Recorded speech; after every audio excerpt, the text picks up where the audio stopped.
بالکل. اچھا زید صاحب مجھے یہ بتائے گا کہ اقبال کی ضرورت ہمیں جس دور میں اقبال آئے یہ خصوصی اسی دور میں اقبال کا وجود کیوں ہوا؟ اس کے پیچھے اللہ تعالیٰ کی کیا ایسی کیا اسباب تھے جن کی آپ سمجھتے ہیں کہ مسلمان اس دور میں زوال کا شکار تھے، خصوصاً اقبال کی آمد اسی دور میں کیوں ہوئی؟ بہت غیر معمولی سوال جس کو غیر معمولی پرسپیکٹو میں دیکھنے کی ضرورت ہے. دیکھیے 1400 سال کی مسلم تاریخ کو اگر آپ مختلف ادوار میں تقسیم کرتے چلے آئیں تو آپ یہ دیکھیں گے کہ علامہ اقبال جس دور میں پیدا ہوتے ہیں اس وقت پوری عالم اسلام میں مکمل اندھیرا چھا چکا تھا. بالکل کمپلیٹ ڈارکنس.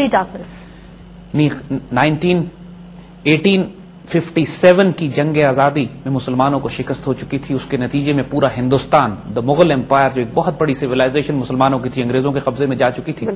خلافت عثمانیہ ٹوٹنے کے قریب تھی اور امت مسلمہ کا کوئی ملک ایسا نہیں رہ گیا تھا خاص طور پر پہلی جنگ عظیم کے بعد اور جب خلافت عثمانیہ ٹوٹتی ہے کہ وہ مغربی طاقتوں نے کالونائز نہ کر لیا ہو. یعنی پوری اسلامک ورلڈ پریکٹیکلی کالونائز ہو چکی تھی سوائے مکے اور مدینے کے اور سوائے افغانستان کے کچھ علاقوں کے. اب اس کیفیت میں اقبال کا وجود جب پوری امت مسلمہ پہ مایوسی کی وہ کیفیت تھی جو صدیوں میں اس سے پہلے نہیں آئی تھی. 300 سال سے امت مسلمہ کا زوال جاری تھا. خلافت عثمانیہ ایک طرف زوال پذیر تھی. 19ویں صدی میں اس کو سک مین آف یورپ کہا جاتا تھا کہ جو آہستہ آہستہ ٹوٹتی ہوئی اپنی موت کی طرف جا رہی تھی. اور 20ویں صدی کے آغاز میں ہی پہلی جنگ عظیم کے بعد خلافت عثمانیہ تباہ ہوتی ہے. اس سے چند سال پہلے مغلوں کی حکومت تباہ ہو چکی تھی. اس دور میں اقبال کا آنا اور اقبال کا ایک ایسی انقلابی سوچ دیکھنا جو اپنے وقت سے کم از کم 100 سال آگے تھی. اقبال کا اتنا غیر معمولی یہ کنٹریبیوشن اور کارنامہ ہے اور ان کا بذات خود اس دور میں آنا ایک اتنا بڑا تاریخ اور تقدیر کا تحفہ ہے مسلمانوں کے لیے اور انسانوں کے لیے کہ اگر ہم اقبال کو اینالائز نہ کر سکے تو بہت بدنصیبی ہوگی اس قوم کی. اقبال سے ہم سبق نہ سیکھ سکے، اقبال کے اس ویژن سے، ان کا جو اقبال اسلام کا پیغام ہے، اگر ہم اس کو اپنی قوم کو نہ سکھا سکے اور سنا سکے، ہماری تمام جیو پالیٹکس، ہماری تمام ہسٹری، ہماری تمام تہذیب، ہماری تمام آئیڈیالوجی پاکستان کی علامہ اقبال پر بیس کرتی ہے.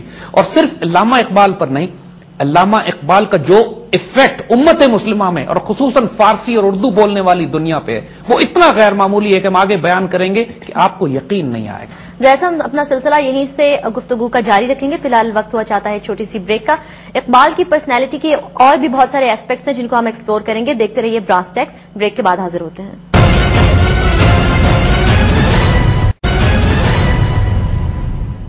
ویلکم بیک ویورز، آپ دیکھ رہے ہیں براس ٹیکس. زید صاحب ہم بات کر رہے ہیں اقبال کی پرسنالٹی کے حوالے سے.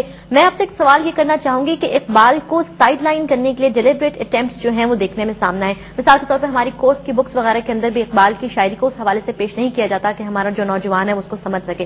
اس بارے میں آپ کا کیا کہنا ہے؟ دیکھیے ایک بات سمجھنے کی کوشش کیجیے گا. علامہ اقبال تقدیر بدلنے والے فلسفی شاعر، ویژنری، درویش، انٹلیکچوئل دانشور ہیں. انہوں نے آج کے جدید دور کو جس طرح ایکسپوز کیا ہے اس سے پہلے مغرب یا مشرق میں کسی فلاسفر، تھنکر یا ویژنری نے مغربی نظام حکومت کو، چاہے وہ مشرق کی طرف سے اشتراکیت ہو یا سرمایہ دارانہ نظام ہو، کیپٹلسٹ ہو یا کمیونسٹ سسٹم ہو، کسی ایک نظاموں کو اس طرح ایکسپوز نہیں کیا جس طرح اقبال نے کیا ہے. آپ حیران ہوں گے کہ اقبال نے ماڈرن ویسٹرن سویلائزیشن کی دھجیاں اڑا کے رکھ دی ہیں. اقبال نے ماڈرن پولیٹیکل پروسیس کی جو دنیا میں آج کل ڈومیننٹ ہے، ڈیموکریسی جس کی بات کی جاتی ہے، اقبال نے اس کے پرزے اڑا دیے ہیں. اقبال نے ماڈرن بینکنگ سسٹم کی، جو ماڈرن کیپٹلسٹ سسٹم جس کی بنیاد سود اور ربا کے اوپر ہے، اقبال نے اتنا ویشسلی اٹیک کیا ہے اس نے پورے نظام کو. اقبال نے زائنسٹ اور فری میسنس کو اٹیک کیا ہے اپنی شاعری میں. علامہ اقبال نے کمیونسٹ سسٹمز کو ڈسٹروائے کر کے رکھ دیا ہے کہ اشتراکی نظام حکومت یہ کس طریقے سے انسانوں کو غلام بناتا ہے اور فطرت کے خلاف ہے. اور اس کے مقابلے پہ جس طرح انہوں نے اسلامک سسٹمز کو ایک آئیڈیل اور رول ماڈل کے طور پہ پریزنٹ کیا ہے، جس طرح انہوں نے اپنی تمام سوچ اور فکر کی بنیاد قرآن پاک پہ رکھی ہے، حضور صلی اللہ علیہ وآلہ وسلم سے تعلق اور محبت پہ رکھی ہے، وہ اتنے غیر معمولی ہیں کہ اقبال جیسا تھنکر اور فلاسفر جس کو دنیا ڈینائی بھی نہیں کر سکتی کیونکہ پوری دنیا مانتی ہے ان کے لیول کو. ہم آپ کو آگے جا کے بتائیں گے کہ اس زمانے میں جب اقبال دنیا میں زندہ تھے، پوری دنیا میں ان کے بارے میں خبریں چھپا کرتی تھی، پوری دنیا کے اخباروں میں لوگوں کو پتا ہوتا تھا کہ اقبال اس وقت دنیا میں کہاں ٹریول کر رہے ہیں. ان کی کتابیں بادشاہ وقت اپنے دور کے پڑھا کرتے تھے. بڑے بڑے حکمران اقبال کی کتاب اسرار خودی کی ٹرانسلیشن اس زمانے میں مختلف زبانوں میں ہوا تھا, اس کو پڑھتے تھے. And Iqbal was known all over the world. 1937 میں علامہ اقبال کا اقبال ڈے 1000 جگہ پوری دنیا میں منایا جاتا ہے. پوری دنیا کو پتا تھا کہ اقبال ڈے 1937 میں آیا اور اس کو ہم نے منانا ہے.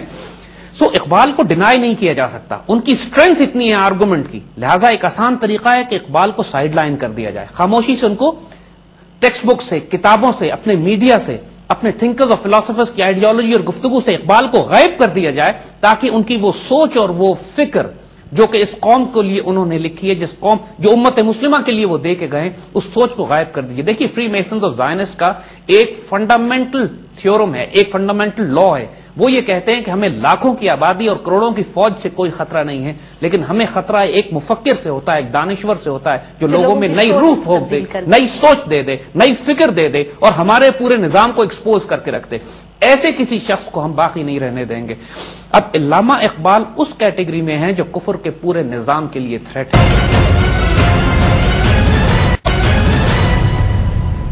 دیکھیے حتیٰ کہ وہ تمام رائٹرز بھی, آج کے دور کے اورینٹلسٹ بھی, کہ جو علامہ اقبال پر کام کرتے ہیں, مغرب کی دنیا, آج کل کا ویسٹرن سویلائزیشن ان کو سائڈ لائن کر دیتی ہے. ہم آپ کو مثال دیتے ہیں ڈاکٹر این میری شمیل کی, ایک جرمن, تقریباً 80-85 سال کی عمر میں, ابھی انتقال ہوا ہے چند سال پہلے ان کا, جو ہر سال اس سے پہلے پاکستان آتی تھی اور ان کے پاکستان آنے کا وقت مقرر تھا اور اس کو شمیل سیزن کہا جاتا تھا پیار سے. اور شمیل جب بھی آتی تھی, اور ہماری بہت قریبی محبت کرنے والی دوست تھی ماشاءاللہ, ہمارے پاس ان کے ساتھ محفلیں ہوتی تھیں ہماری, اور علامہ اقبال پہ, رومی پہ, روحانیت پہ, مسلمانوں کے مستقبل پہ اور اسلامک مسٹسزم اور فلسفی پہ جو ان سے گفتگو اور بات چیت ہوا کرتی تھی, ان سے بڑا اورینٹلسٹ دنیا میں کوئی موجود نہیں تھا اس دور میں. لیکن ان کے انتقال کے فوراً بعد کئی برس ہو گئے ہیں, این میری شمیل کا کوئی ذکر نام پاکستان میں سنتے ہیں, نام یورپ اور امریکہ میں سنتے ہیں. ان کے نام و نشان کو مٹانے کی بات کی جا رہی ہے, ان کی کتابوں کو ڈسٹریبیوٹ نہیں کیا جاتا.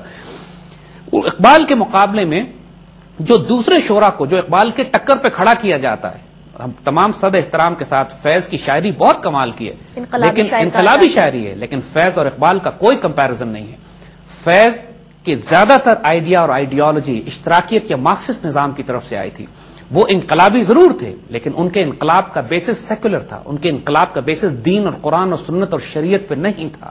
علامہ اقبال کی سوچ اور فکر نہ صرف انقلابی ہے. دیکھیے جو کوئی سوچ جس کی بنیاد قرآن اور سنت پہ نہیں ہوگی, چاہے وہ کتنی انقلابی کیوں نہ ہو, وہ انارکسٹ ہوگی, کہ آج کے نظام کو تباہ کر دو, لیکن کل کیا ہوگا, کل وہ جس نظام سے اس کو ریپلیس کریں گے وہ بھی انسانوں کا بنایا ہوا ہوگا. یہی ہوا کہ مارکسزم اور کمیونزم نے کمیونزم بنا تو لیا, لیکن 70-80 سال کے بعد اس کی دھجیاں اڑ گئی.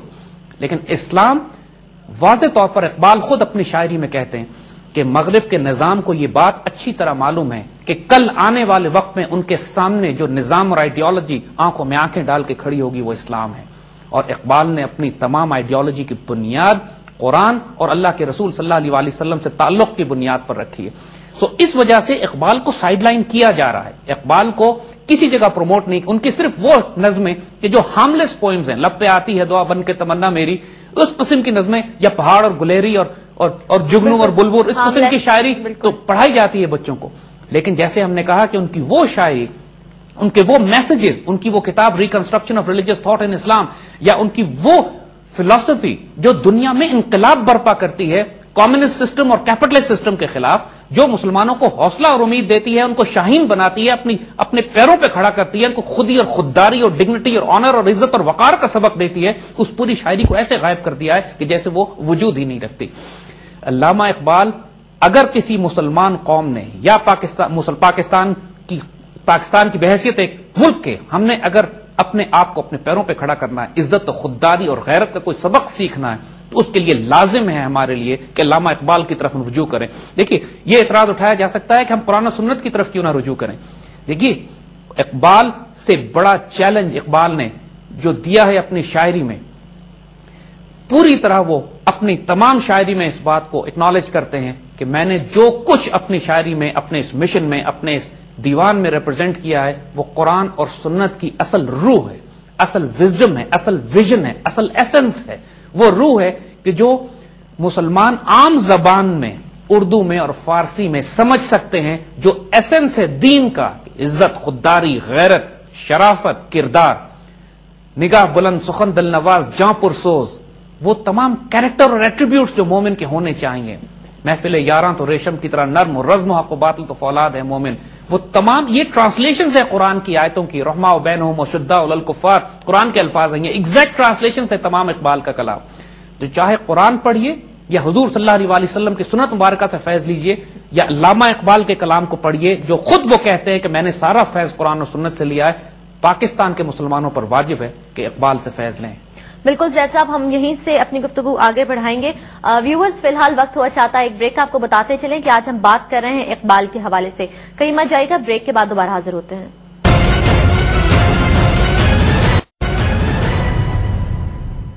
ویلکم بیک ویورز، آپ دیکھ رہے ہیں براس ٹیک.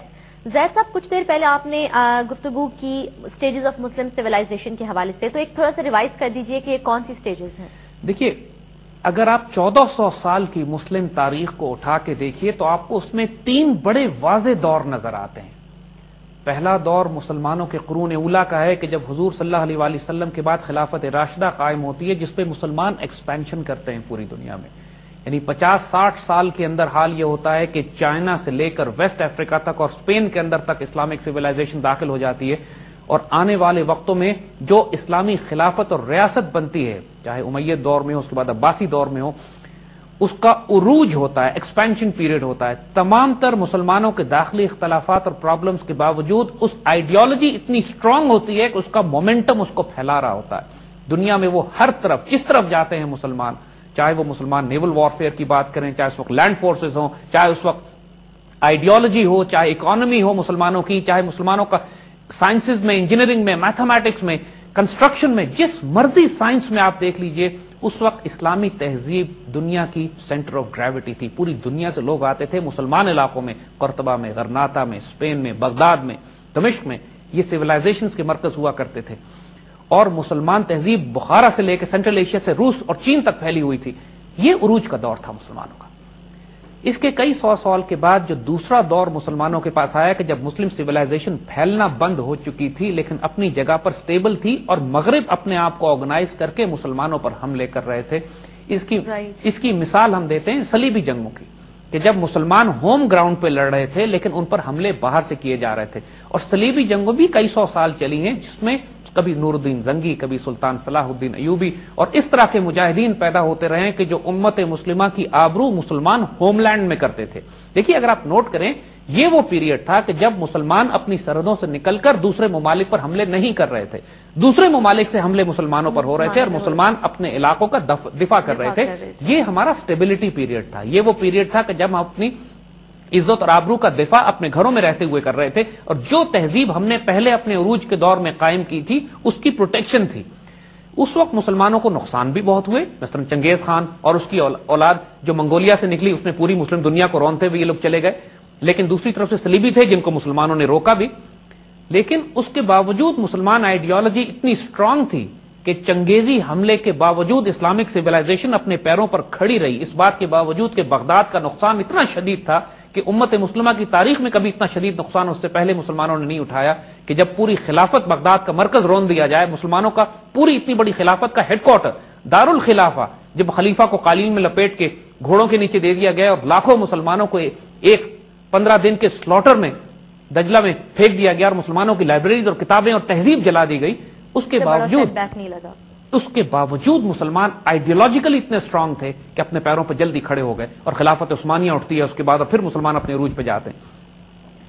جو تیسرا دور مسلمانوں کا ہے کہ وہ تقریباً آج سے 250 سال پہلے، خاص طور پہ 1757 کی جنگ پلاسی کے بعد شروع ہوتا ہے، کہ جب ایسٹ انڈیا کمپنی بنگال میں آنے کے بعد قبضہ کرتی ہے اور مسلمانوں کا زوال شروع ہوتا ہے. 1757 میں نواب سراج الدولہ کی شہادت ہوتی ہے. اس کے بعد 1799 میں ٹیپو سلطان شہید ہوتے ہیں. 1857 میں جنگ آزادی ہم ہارتے ہیں. اور ساتھ ساتھ یہی وہ پیریڈ ہوتے ہیں کہ جب خلافت عثمانیہ بھی اپنی جگہ پر کمزور ہوتی جا رہی ہوتی ہے. اور یہ تیسرا زوال کا پیریڈ ہے مسلمانوں کا. اور یہ زوال کا پیریڈ مسلمانوں کا چلتا ہے 1921 تک، جب خلافت اسلامیہ مکمل طور پر تباہ کر دی جاتی. اس پیریڈ میں اقبال پیدا ہوتے ہیں. یہ 3 فیزز ہیں مسلمانوں کی کہ جس کے اندر اگر آپ پوری تاریخ میں اٹھا کے دیکھیے تو اس سے زیادہ, جیسے ہم نے عرض کیا, تاریخ دور اس سے پہلے مسلمانوں پر نہیں آیا تھا کہ جب انٹائر مسلم ورلڈ کالونائز ہو چکی ہوتی ہے. تو یہ وہ 3 سٹیجز ہیں امت مسلمہ کی. اقبال کے آنے کے بعد ایک نیا دور شروع ہوتا ہے جو دوبارہ عروج کا دور ہے. اس کو ہم آگے بیان کریں گے. لیکن زید صاحب, اس عروج کے دور میں بہت سارے ہمارے سامنے اور بھی لوگ آتے ہیں جنہوں نے سب کانٹیننٹ کے اندر بہت سارے ایسے کام کیے جن کی وجہ سے سب کانٹیننٹ آبویسلی آگے ایکسل کیا. 3 گریٹ کی اگر ہم بات کریں, مجدد الاسلامی کی بات کریں, شاہ ولی اللہ کی بات کریں اور پھر ہم اقبال کی بھی بات کریں, تو ان تینوں کے دور آپ کا سوال میں کیا ویری ریلیونٹ. دیکھیے ایک بڑی فیسنیٹنگ بات, یہ 3 جن بڑے وجودوں کا, بزرگوں کا آپ نے نام لیا ہے, تینوں مین آف ڈیسٹنیز ہیں. یہ تینوں وہ ہیں کہ جنہوں نے اپنے اپنے وقت میں مسلمانوں کی تقدیریں تبدیل کر دی. مجدد الفسانی تو نام ہی ان کا مجدد الفسانی ہے, اس کا مطلب ہے کہ دوسرے 1000 سال کے مجدد.